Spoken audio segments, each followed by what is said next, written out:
नमस्कार दोस्तों, मैं हूं राहुल देव इंडियन। आज हम बात करेंगे बिहार के प्रमुख समस्याओं में से एक बाढ़ की समस्या पर। आज हमारे साथ जुड़ रहे हैं national disaster expert mister Prabhat Kumar. और सबसे पहले फर्स्ट ऑफ ऑल सर नमस्कार आपको। नमस्कार। तो सबसे पहले आप ये बताइए, बिहार में बाढ़ आने के मुख्य कारण क्या है?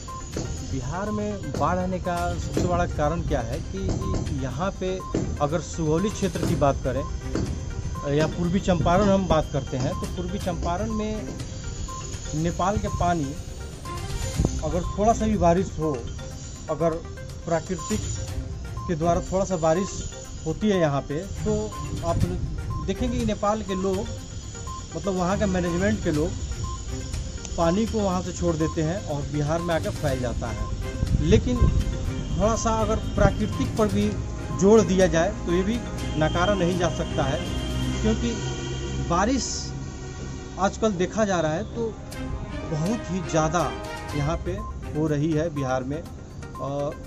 मतलब जब भी आजकल सीजन भी नहीं है बारिश का। एक कहा जाता था कि भदवारी के समय ही बारिश होने की ज़्यादा संभावना होती थी, लेकिन अब देखा जा रहा है कि जून, जुलाई, मई में एकदम मतलब धड़ल्ले से बारिश हो रही है। तो ये भी एक समस्या है।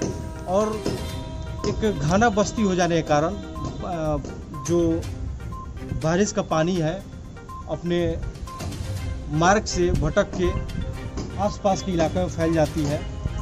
यही सबसे बड़ी समस्या है। और सर मुझे ये बताइए, बिहार सरकार जब भी बाढ़ आती है तो राहत के नाम पे सबके अकाउंट में 6-6 हज़ार रुपया बिहार सरकार मदद के रूप में देती है। तो इसमें बिहार की जनता को क्या प्रॉब्लम है जब राहत दे रही है सरकार? सही है, बिहार गवर्नमेंट का मैं शुक्रगुजार हूँ कि वो 6-6 हज़ार रुपया सबको देती है। लेकिन 6-6 हज़ार से होगा क्या?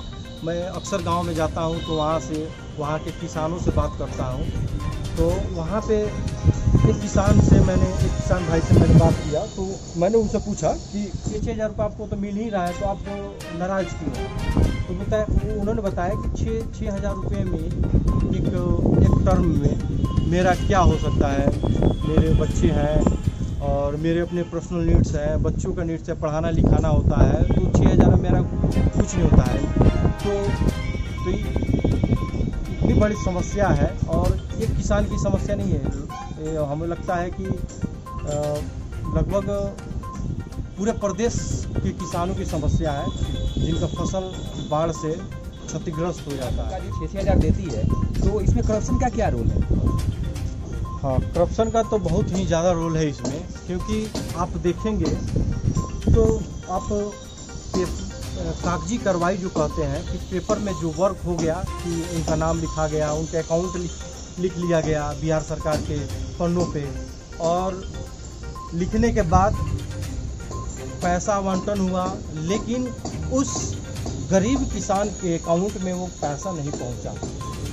सबसे बड़ी समस्या ये है कि कुछ ही लोगों के अकाउंट में पैसा पहुंच पाता है, तो हम कुछ जनता को भी हम दोषी ठहराना चाहेंगे जो कि अपने हक की लड़ाई के लिए आवाज़ नहीं बुलंद करते हैं। और जितने छोटे से बड़े जिले तक के ऑफिसर्स हैं या जनप्रतिनिधि हैं, आप गांव से एक सरपंच की बात करें या आप वार्ड मेंबर की बात करें या मुखिया की, सरपंच की, तो इन सब का मिली भगत इसमें रोल प्ले होता है। और कुछ लोगों का पैसा ये लोग हजम कर जाते हैं और कुछ लोगों को दिखाने के लिए कि मैंने इनको अकाउंट में भेज दिया है, और बिहार गवर्नमेंट भी खुश और कुछ जनता भी खुश कि चलो मेरा आ गया है, अब भाड़ में जाएंगे। हाँ, सब खुश रहते हैं। तो करप्शन इसमें है, बहुत ज़्यादा है करप्शन है। इसीलिए इन सब समस्याओं को बिहार सरकार नज़रअंदाज कर देती है कि सब कमाएंगे अपना खाएंगे। अगर मैं एक छोटा सा एग्जांपल के तौर पे आपको समझाऊं, अगर देखा जाए इंडियन एक्सप्रेस के आर्टिकल में मैंने पढ़ा था कि पर ईयर बाढ़ से 38 लाख फैमिली प्रभावित होते हैं और सबके अकाउंट में 6-6 हज़ार रुपया प्रोवाइड किया जाता है। तो सोचिए कि आप 38 लाख इंटू 6-6 हज़ार को मल्टीप्लाई करेंगे तो यकीन माने आपसे जीरो काउंट नहीं होगा, इतना बड़ा अमाउंट हो जाता है। अगर मैं बिहार सरकार से यही एक दरख्वास्त करूंगा कि एक साल आप उन पैसा को आप आवंटन नहीं करें, किसी पब्लिक को डिस्ट्रीब्यूट नहीं करें, और आप क्या करें कि उसी पैसे से जो बाढ़ क्षेत्र है या जिसमें पानी वाटर लॉगिंग की समस्या है, जैसे पटना में वाटर लॉगिंग की समस्या है, पूर्वी चंपारण में बाढ़ की समस्या, फ्लड की समस्या है, तो इन सब समस्याओं पे ध्यान दिया जाए उसी पैसे से, तो हम रोड टूटने से बचा सकते हैं, माल मवेशी को मरने से बचा सकते हैं, लोगों को मरने से बचा सकते हैं, कितने लोगों का घर तबाह हो जाता है वो सब टूटने से बचा सकते हैं। लोग पाई इकट्ठा करके, मैंने देखा है गाँव में पाई इकट्ठा करके एक छोटा सा घर बनाते हैं और घर बड़ी खुशी से रहते हैं, और 2 साल 3 साल में हेवी बाढ़ आती है और उसको ध्वस्त करके चली जाती है, और मिलता क्या है उनको 6,000 रुपया। उनको एक्स्ट्रा कोई ऐसा अमाउंट प्रोवाइड नहीं किया जाता है कि आप जाके अपना घर बनवा लें, उतना अमाउंट नहीं प्रोवाइड किया जाता है। तो इतने दर्द है गांव के लोगों में इसका पानी से या बाढ़ की परेशानी से, इसको शब्दों में बयान नहीं किया जा सकता है। बिहार में बाढ़ की समस्या को निजात दिलाने के लिए बिहार सरकार को क्या सुझाव देना चाहेंगे आप? बिहार सरकार अगर सरल सिंपल भाषा में अगर समझ पाई तो ठीक है। अगर देखिए, आप इंडियन एक्सप्रेस के मुताबिक, मैं फिर से रिपीट करना चाहता हूँ, इंडियन एक्सप्रेस के मुताबिक बिहार में 38 लाख लोग बाढ़ से प्रभावित होते हैं पर और उनके अकाउंट में 6-6 हज़ार रुपया ट्रांसफ़र किया जाता है। उन सारे अमाउंट को अगर आप आकलन लगाएं तो बहुत बड़ा अमाउंट होता है।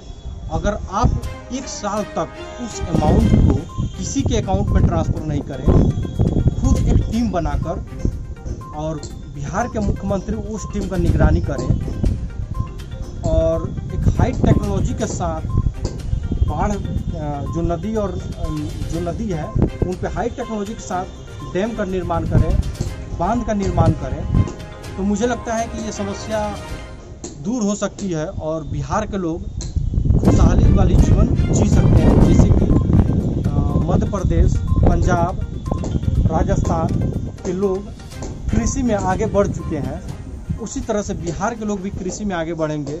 यह मैं बिहार सरकार से आग्रह करता हूं कि इस पर जल्द से जल्द कार्रवाई करें तो बिहार की जनता को भला हो सकता है।